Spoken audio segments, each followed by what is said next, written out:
Télé 50, simplement congolais.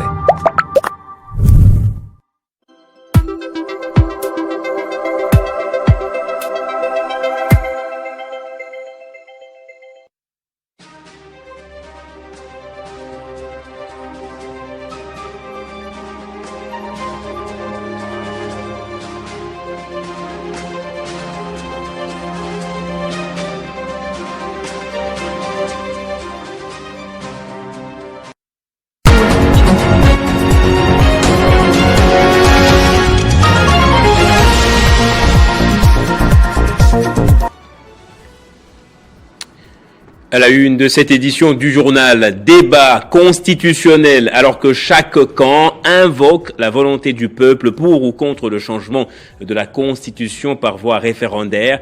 Nous avons interrogé ce peuple pour recueillir son avis à suivre en début de ce journal. Et puis à Houston, où il s'est rendu pour supporter les léopards de la RDC face au Portugal, le président de la République a mis à profit son séjour pour initier des rencontres de haut niveau. Il a échangé successivement avec Frank Garcia Jr., secrétaire d'État adjoint américain chargé des affaires africaines, puis avec Michael Stoltzfus, PDG de Dynamic Aviation, pour un projet de cartographie des ressources minières. Bonsoir à tous et bienvenue dans ce journal. On commence par l'actualité qui fait débat, la loi référendaire.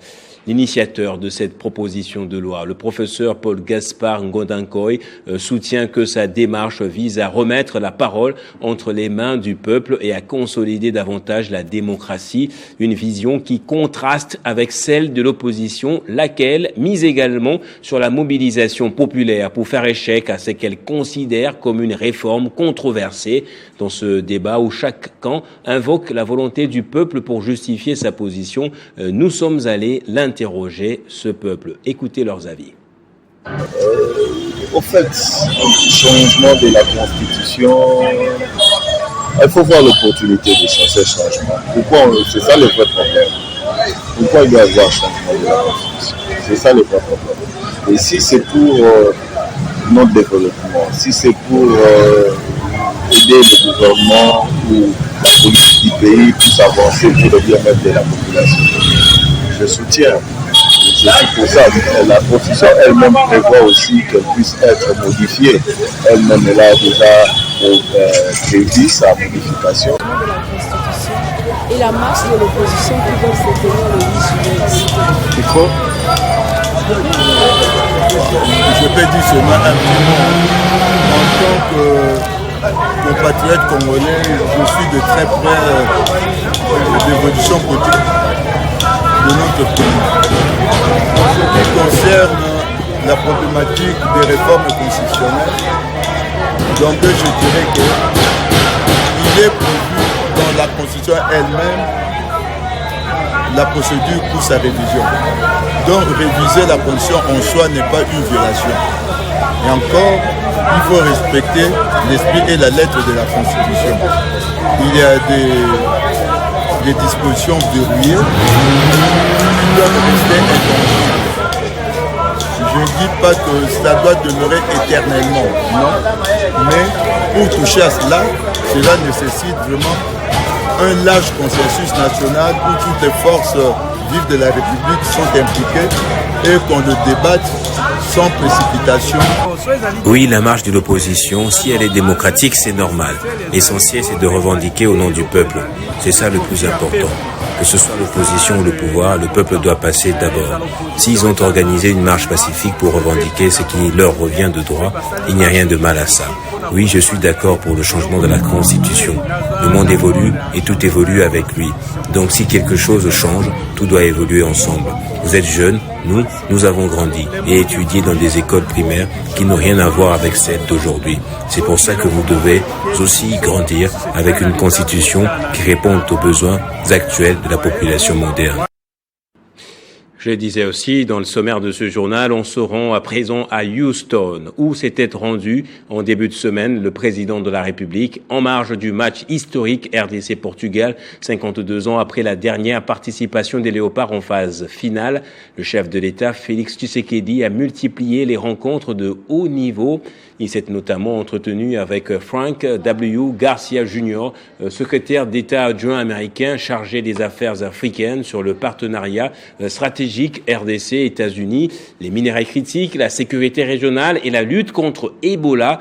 Il a également reçu Michael Stoltzfus, PDG de Dynamic Aviation, pour un projet de cartographie des ressources minières tout en réaffirmant la souveraineté nationale. Autre rencontre marquante, un échange avec le pasteur Joel Austin sur la paix à l'est de la RDC et la réconciliation nationale. Une visite qui allie soutien au sport national et diplomatie active pour le Congo.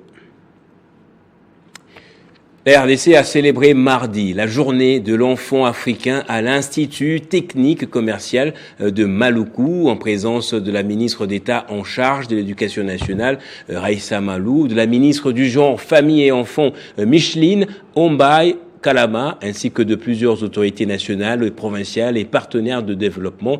La journée a constitué un moment de réflexion et de mobilisation autour des droits de l'enfant et des défis auxquels les jeunes Africains restent confrontés. Organisée par le ministère du Genre, Famille et Enfants en partenariat avec l'UNICEF, cette célébration était placée sous le thème continental « Garantir l'accès universel à l'eau, à l'assainissement et à l'hygiène pour chaque enfant en Afrique ». Elle a servi de cadre pour réaffirmer la volonté du gouvernement de placer la protection et le bien-être des enfants au cœur des politiques publiques. Dans son allocution, la ministre du Genre, Famille et Enfants, Micheline Ombaye Kalama, a rappelé que protéger un enfant, c'est protéger la République elle-même, soulignant que l'avenir du pays repose sur l'investissement dans les générations futures. En inscrivant cette cérémonie sous la haute autorité du chef de l'État, nous ne posons pas un simple acte protocolaire. Nous posons un acte fondateur. Nous affirmons avec force que l'affaire congolais n'est pas une question secondaire, mais la réponse ultime, la solution durable, les socles vivants sur lesquels repose l'avenir de notre nation. Prenant la parole, la ministre de l'Éducation, Raissa Malou, a signifié que le droit de l'enfant ne doit pas rester dans des textes, mais il doit être traduit dans la vie quotidienne de chaque enfant. Cette journée nous rappelle un fait essentiel. Les droits de l'enfant ne doivent pas rester des principes proclamés, ils doivent se traduire dans la vie quotidienne, à l'école, dans la famille et dans les communautés. Les enfants reporters venus de plusieurs provinces ont plaidé pour une assistance en faveur des enfants vivant dans les zones rurales, les régions touchées par les conflits armés et les milieux les plus vulnérables. La cérémonie s'est clôturée par la remise des kits d'hygiène aux élèves de l'ITC Maluku, composés notamment de savons, de détergents, de lave-mains, des raclettes et des bondes hygiéniques. Et à l'occasion de la semaine de l'enfant africain décrétée par la Fondation Calixte Mounana du 15 au 21 juin 2026, l'ambassadrice universelle de la paix et dignitaire d'État Nathalie Aziza Mounana, visionnaire et présidente, a redonné espoir aux pensionnaires orphelins de la maison d'accueil de Galerie de Kipushi grâce à une importante assistance sociale et humanitaire ce 16 juin. Par ce geste de solidarité, elle a réaffirmé son engagement en faveur de la protection et du bien-être des enfants vulnérables tout en plaidant pour l'amélioration de leurs conditions de vie. À l'occasion de la Journée internationale de l'enfant africain célébrée le 16 juin de chaque année, la Fondation Calixte Mounana, sous l'impulsion de sa visionnaire et présidente Nathalie Aziza Mounana, ambassadrice universelle de la paix et dignitaire d'État, ravive l'espoir au sein des orphelins de la maison d'accueil Gareli de Kipushi. Elle a posé un acte de solidarité remarquable en faveur de la maison d'accueil. Cette structure, qui héberge plusieurs orphelins, a bénéficié d'une importante assistance sociale composée notamment de matelas, de chaises en plastique, de tables, d'assiettes, des sacs de farine, de riz ainsi que d'huile alimentaire. Dans une atmosphère empreinte d'émotion et de gratitude, les bénéficiaires ont exprimé leur profonde reconnaissance envers cette bienfaitrice de renommée internationale dont l'engagement constant en faveur des personnes vulnérables continue de marquer les esprits. Très touchés par les réalités observées sur place, Nathalie Aziza Mounana a confié sa joie de pouvoir contribuer à l'amélioration des conditions de vie de ces jeunes pensionnaires selon la vision du président de la République, Félix Antoine Tshisekedi Tshilombo. Il y a des enfants qui sont ici, mais qui sont aussi dans le site minier. Donc la Fondation Calice Mounana vient sortir les enfants dans les sites, leur donner aussi l'occasion d'étudier. La Fondation Calice Mounana vient appuyer la vision du président de la République, Félix Antoine Tshisekedi Tshilombo, qui a donné la gratuité de la maternité et la gratuité de l'enseignement, sortir une centaine d'enfants. Dans cette situation, c'est Kipushi qui gagne, c'est la jeunesse qui gagne, parce que si on ne s'investit pas dans cette jeunesse, le Congo de demain sera sans avenir. Et que notre hymne national nous rappelle qu'est-ce que nous allons léguer à nos générations futures. Cette assistance sociale arrive à un moment symbolique où l'Afrique célèbre ses enfants et rappelle à tous les devoirs collectifs de protéger leur dignité et leur avenir. Pour clore en beauté cette journée, un tournoi de l'enfant africain pour la paix a été organisé par la Fondation Calix Mounana, qui a opposé en finale des équipes juniors et seniors du Football Club Mounana et de l'Académie Football de Kipushi. Notons une victoire écrasante 4-0 au premier match et 2-0 au deuxième match en faveur du FC Mounana sur la pelouse du stade Safrikassa de Kipushi. Et poursuivons sa mission économique dans la province du Sankuru. Le vice-premier ministre, ministre de l'économie nationale, Daniel Mukoko Samba, a inspecté lundi les travaux de réhabilitation des 2 pistes de l'aéroport national de Lodja, une infrastructure importante qui va faciliter les échanges commerciaux et d'autres activités économiques dans cette province.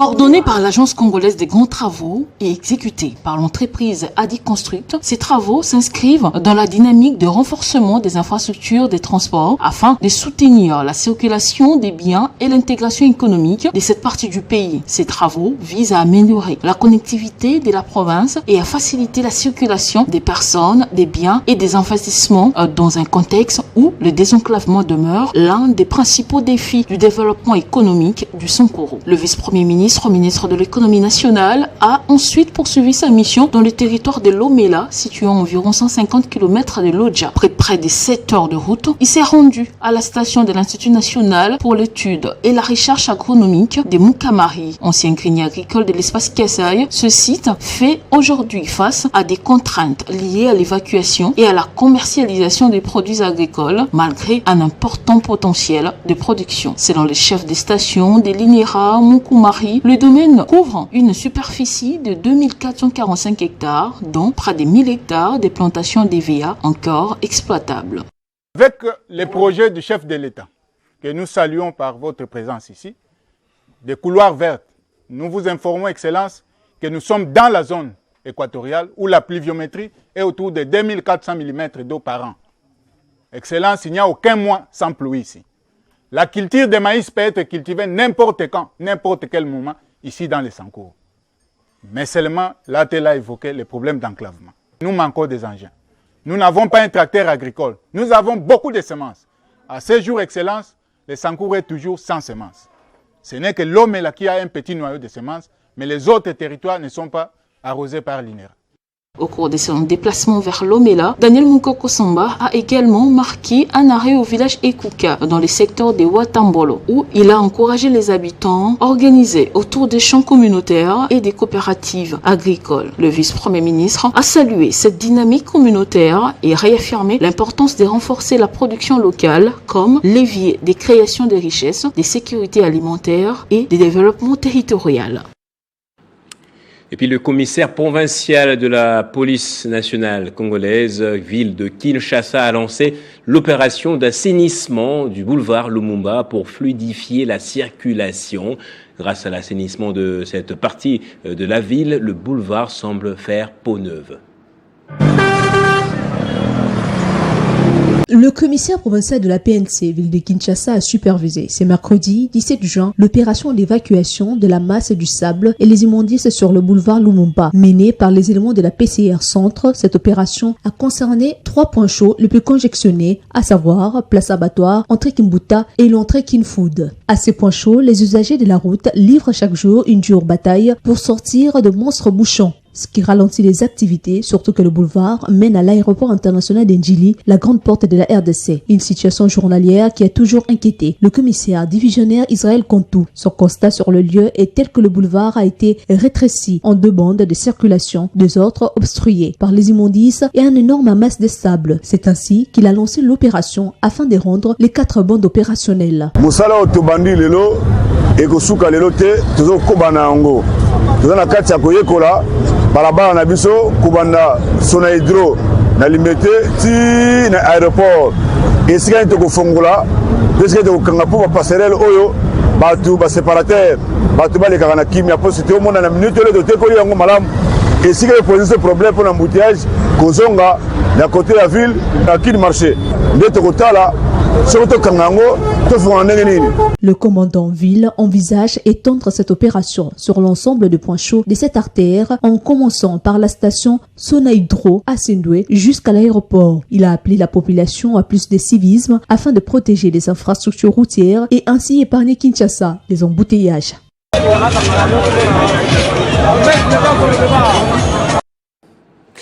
Et prenons part aux journées scientifiques de Kinshasa organisées par la Commission économique, financière et de contrôle budgétaire de l'Assemblée nationale. Le directeur général de la DGRAD s'est illustré par une intervention riche en propositions concrètes visant à renforcer la mobilisation des recettes non fiscales de l'État. Son intervention a été saluée par plusieurs participants comme une contribution majeure aux réflexions engagées pour accroître les ressources internes de la RDC et soutenir les ambitions de développement du pays. Ce qui démontre effectivement à suffisance l'effort de la DGRAD.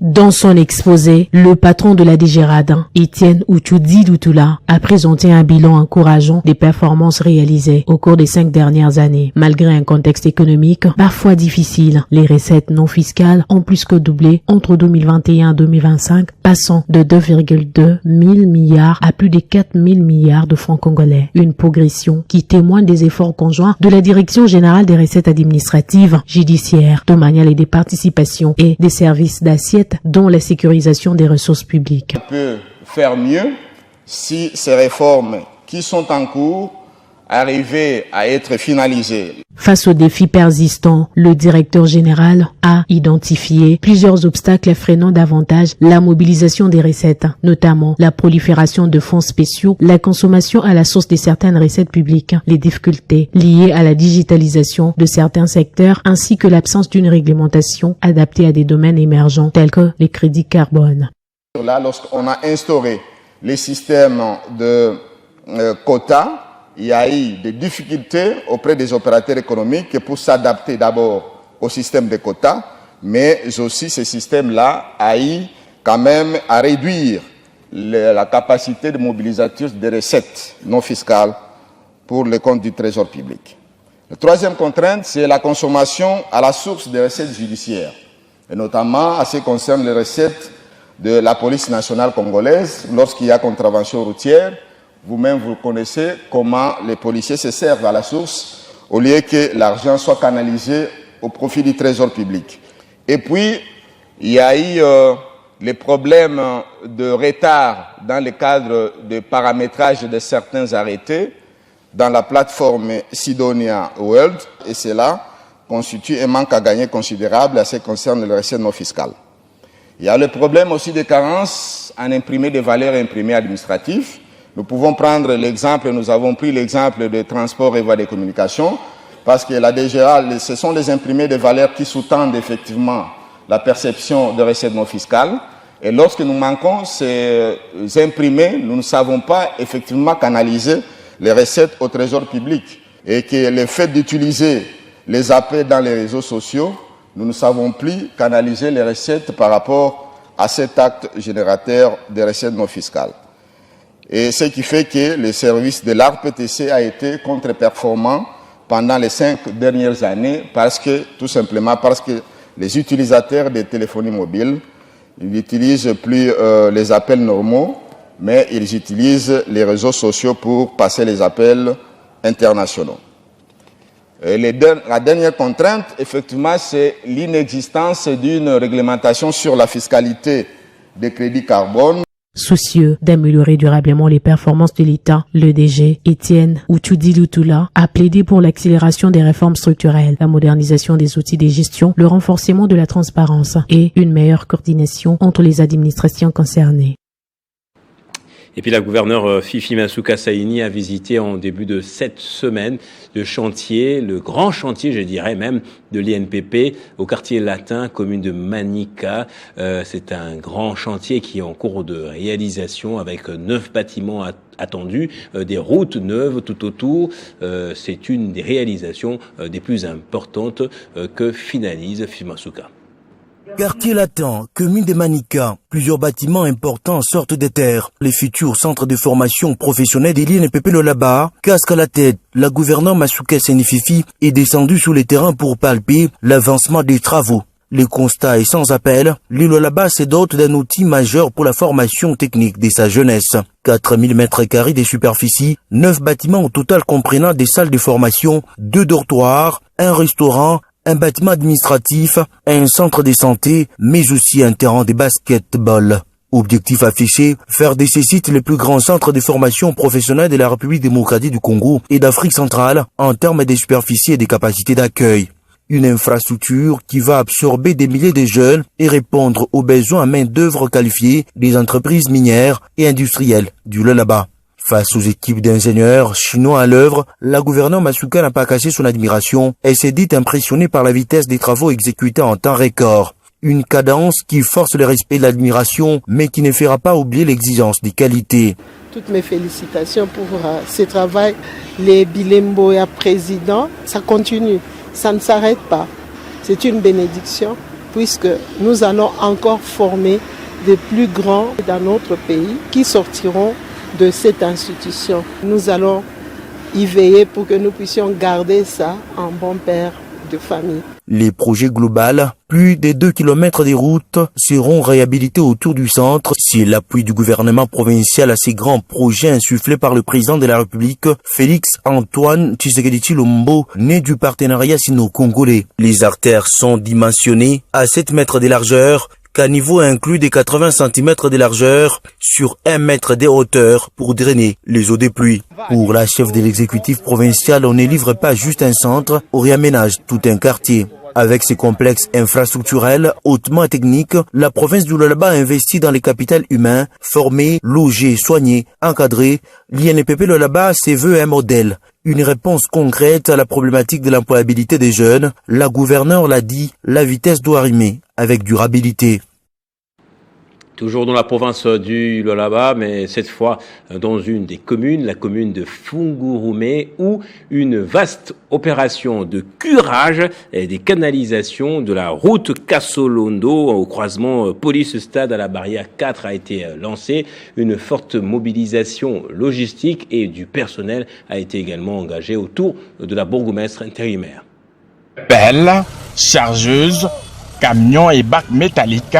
Depuis le croisement stratégique des avenues Kasolondo, de la police et du stade, la commune de Fungurume a changé de visage.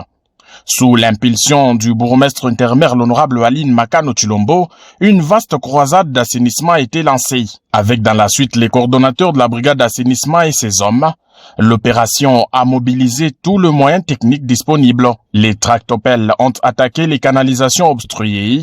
Les chargeuses ont nivelé les amas des déchets et des boues, tandis que les camions et les bacs métalliques assuraient l'évacuation continue des immondices vers les sites de déchargement. Le curage des canalisations bouchées depuis 2 mois, cause principale des inondations en saison de pluie. Ces drains ont été ouverts, nettoyés et désengorgés sur tous les tronçons allant du croisement des avenues Kasolondo, de la police, du stade, jusqu'à la barrière 4. Au-delà du nettoyage, l'opération avait une dimension de sensibilisation. Les longs de la route Kasolondo, l'autorité de Fungurume s'est arrêtée auprès des vendeurs, tenanciers des boutiques et riverains. Objectif, rappeler que l'assainissement est l'affaire de tous. Stop aux déchets jetés dans les caniveaux, stop aux constructions anarchiques sur les ouvrages de drainage. Plusieurs commerçants ont spontanément pris leurs pelles et balayes pour aider au nettoyage devant leurs installations. Cette croisade s'inscrit directement dans la vision du président de la République Félix Tshisekedi Tshilombo, qui fait de la salubrité publique et du zéro poubelle une priorité nationale pour des villes, communes plus propres et plus saines. Au Lualaba, la gouverneure Fifi Masuka Saini impulse la même dynamique. Sous son leadership, la province multiplie les opérations coup de poing pour rendre aux villes minières leur dignité et améliorer le cadre de vie des populations. Cette opération marque un tournant. Elle prouve que quand l'autorité locale, le service technique et la population marchent ensemble, Fongoromé peut redevenir un modèle de propriété. Le bourgmestre intermaire, l'honorable Aline Makano, l'a rappelé en clôture, je cite, « Nettoyer c'est bien mais garder propre c'est mieux », fin des citations. Et d'ajouter que la brigade d'assainissement veille, mais chacun doit jouir sa partition. Et en politique, dans une déclaration rendue publique, la jeunesse du parti respectant le peuple, le RP, a réaffirmé ou a réitéré son soutien total à ses dirigeants, principalement au député national Vincent Andoulou et Zongo, saluant son engagement dans l'exercice du contrôle parlementaire. Cette jeunesse a également dénoncé les prises de position du parti Puna, qu'elle accuse de vouloir intimider un élu national dans l'accomplissement de ses missions constitutionnelles. Jeunesse du parti politique respectant le peuple, RP en sigle, réunis en ce jour, réaffirmons notre soutien total et notre attachement indéfectible aux idéaux, à la vision et aux valeurs portées par notre formation politique, par ses dirigeants légitimes et plus particulièrement par l'honorable Vincent Andoulou Nzongo, dont l'engagement et le leadership continuent d'inspirer notre action politique au service de la nation. Nous saluons les efforts continus de nos leaders en faveur du développement, de la stabilité et du progrès de notre nation. Leur engagement et leur sens de responsabilité demeurent pour nous une source de confiance et d'espérance. Cet engagement, exprimé à travers le contrôle parlementaire et la dénonciation qui, loin de toute campagne scandaleuse et diffamatoire, demeure de moyens constitutionnels et légaux de l'exercice du pouvoir démocratique. Nous observons cependant avec préoccupation les prises de position et les manœuvres du parti politique Puna, parti politique du vice-ministre du budget Élisée Bokoumouana, qui tendent à alimenter la confusion et à fragiliser les climats politiques. Il est inconcevable, voire aberrant, qu'un parti politique se permette d'intimider un député national dans l'exercice de ses missions constitutionnelles et parlementaires. Nous restons mobilisés derrière le président national de notre parti politique, l'honorable Antoine Nzangi Ngelengbi, notre directeur politique, ainsi que l'honorable Vincent Andoulou Nzongo, tous déterminés à défendre notre vision politique par les moyens légaux, démocratiques et républicains. Nous appelons nos militants et sympathisants à demeurer vigilants, disciplinés et unis face aux défis politiques actuels, tout en privilégiant le dialogue, le respect des institutions et l'intérêt général. Enfin, notre soutien indéfectible va au président de la République, Félix Antoine Tshisekedi Tshilombo, chef de l'État, pour sa vision suprême pour le bien-être social et le développement de notre pays. On se rend à présent à l'ONPA, l'Office national de pêche et d'aquaculture, où le travail s'exécute d'arrache-pied et sans relâche autour de la présidente du conseil d'administration. Une réunion même d'évaluation avait été organisée pour projeter l'avenir et tabler sur de nouveaux objectifs.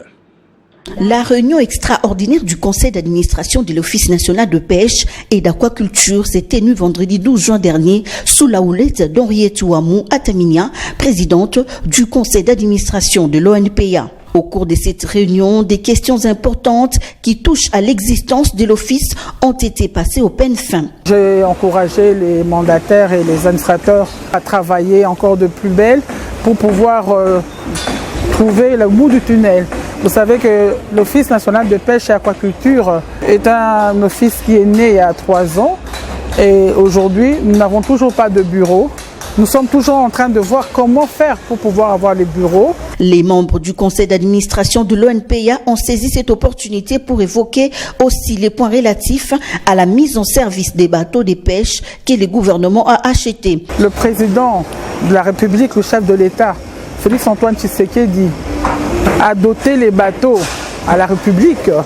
Et donc tous ces bateaux-là sont là, parqués à Boma. Jusqu'à présent, l'Office n'a pas encore reçu ces bateaux. Et nous sommes en train de nous poser la question. J'ai cherché à savoir, parce qu'en tant que président du conseil d'administration, nous sommes comme un parlement dans l'Office pour demander et savoir auprès du comité de gestion pourquoi les bateaux ne sont pas encore là. Pourquoi on ne nous a pas encore livré les bateaux. Et pourtant, l'ONPA est né et à côté, il devrait y avoir des bateaux pour donner du poisson à la population. Les conseils d'administration de l'ONPA a, à travers sa présidente Henriette Ouamou, profité aussi de cette rencontre pour lancer un vibrant appel au chef de l'État Félix Tshisekedi. Le président de la République, le chef de l'État, Félix Antoine Tshisekedi, n'abandonne jamais ses enfants.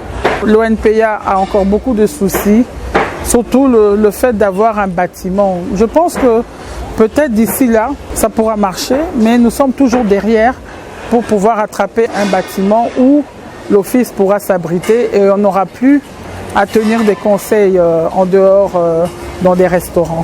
Il s'y est de signaler que le directeur général de l'ONPA, Epicure Boyi, ainsi que tous les autres membres du conseil d'administration de l'ONPA ont répondu présents à cette réunion extraordinaire.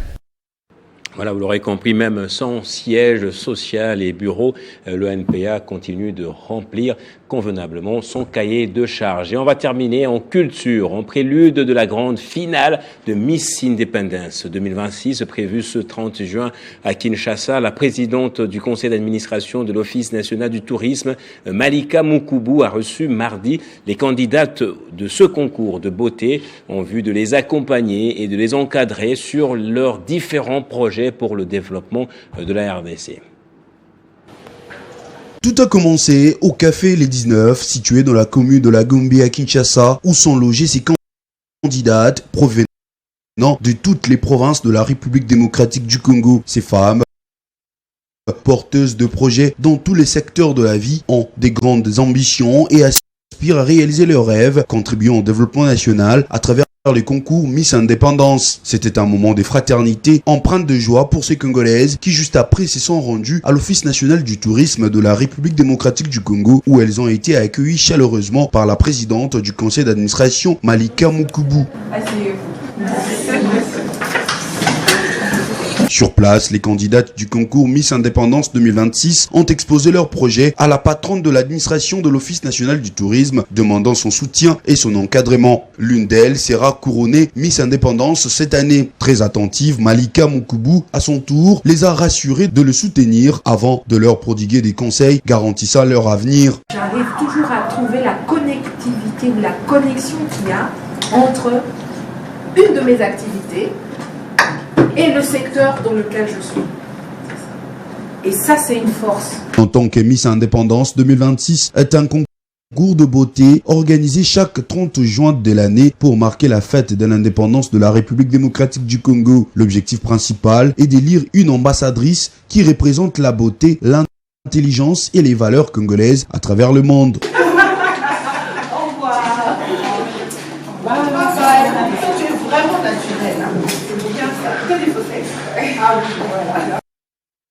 Voilà, c'est ce sujet de culture qui nous amène à prendre le rappel des titres du journal. Débat constitutionnel. Que pense exactement le peuple congolais sur le processus référendaire? Nous l'avons interrogé pour la plupart. Il s'agit d'un sujet qui, justement, devrait être mis au devant de la scène. Et puis il y a Houston où il s'est rendu pour supporter les léopards de la RDC face au Portugal. Le président de la République a mis à profit son séjour pour initier des rencontres de haut niveau. Il a échangé successivement avec Frank W. Garcia Jr., secrétaire d'État adjoint américain des affaires africaines, sur le partenariat stratégique RDC-États-Unis, puis avec Michael Stoltzfus, PDG de Dynamic Aviation, pour un projet de cartographie des ressources minières. Et c'est par ici que va se refermer ce journal. Merci à vous tous, mesdames, messieurs, pour votre attention. L'actualité continue sur Télé 50.